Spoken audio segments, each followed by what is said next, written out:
qoymağa.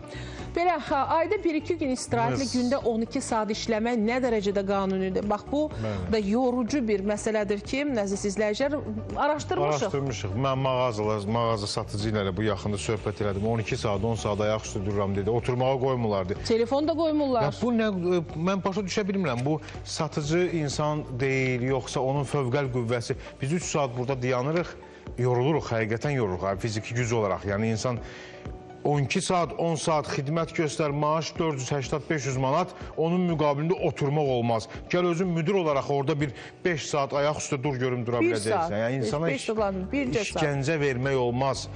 Ehtiyacı var, işləyir, balasına çörək yaparır deyə ona bu cür əzmək olmaz. İzləyək. Olmaz. Reportajı izləyək əziz tamaşaçılar. Siz isə yazın, işdə sizi nə və yaxud kim yorur? Fasilədən sonra birlikdəyik. Mütləq görüşəcəyik. 12 saatlıq iş qrafiki, ayda cəmi 1-2 gün istirahət, fiziki və psixoloji yorğunluq, qarşılığında isə dəyərini verməyən bir maaş təklif olunur. Söhbət internet resurslarında paylaşılan iş elanlarından gedir. Bəs doğrudanmı bu şərtlərlə işləyənlər var? Dostumda olub, yoldaşı işləyib, butikdə işləyib, 350 manat maaş verirlər, 12 saat iş, ayaq üstə. Qoymurlar, oturanda da pulundan kəsirdilər. İstirahəti necədir? Ayda 2 dəfə, 1 dəfə belə verilir də. 12 saat işləyirlər.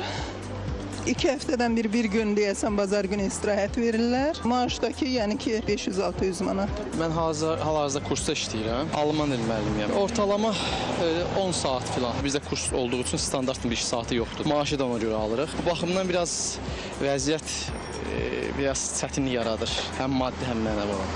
İnsan resursları üzrə mütəxəssis Elcan Quliyev bildirir ki, təəssüf ki, bəzi sahələrdə işçilərin hüquqları pozulur və onlar 12 saat, bəzən isə daha çox işlədilirlər. Fəhlələrdir, ustalardır, adətən bu sektorda çalışanlar da iş saatından artıq saatlarda çalışırlar, afisiyantlardır, aşpazlardır, xadimələrdir və s. ki, yəni adətən 12 saat, 10 saat, 11 saat işlərə cəlb olunurlar. Hətta elə afisiyantlardan müzakirədə dinləmişəm ki, 14-15 saat bir də işləyənlər olub. Satıcılardır və yaxud da nəzarətçilərdir və s. Bunlarda da məsələn iş saatı, yəni artıq saatlarda müşahidə olunur.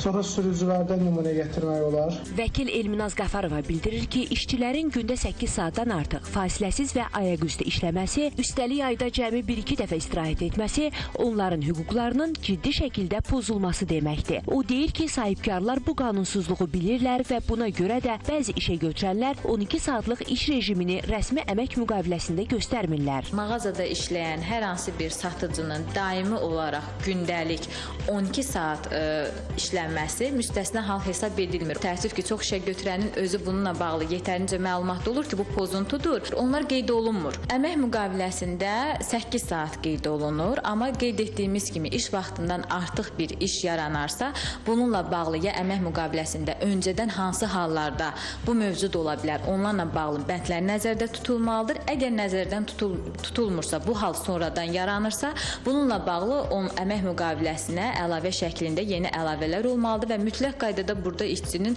razılığı tələb olunmalıdır. Məsələ ilə bağlı Dövlət Əmək Müfəttişliyi xidmətindən bildirilir ki, qanunvericiliyə görə gündəlik normal iş vaxtı 8 saatdan, həftəlik normal iş vaxtı isə 40 saatdan artıq olmamalıdır. Bəzi iş sahələrində işin və əmək şəraitinin xarakterindən asılı olaraq 6 günlük iş həftəsi müəyyən edilə bilər. Lakin həmin 6 günlük iş həftəsində də həftəlik norma 40 saat olduğu halda gündəlik iş vaxtı 7 saatdan çox ola bilməz. Lakin bəzi istisnalar da mümkündür. Əmək Məcəlləsinin 99-cu maddəsinə əsasən iş vaxtından artıq işə cəlb edilmə işçinin razılığı və işə götürənin əmri ilə rəsmiləşdirilir.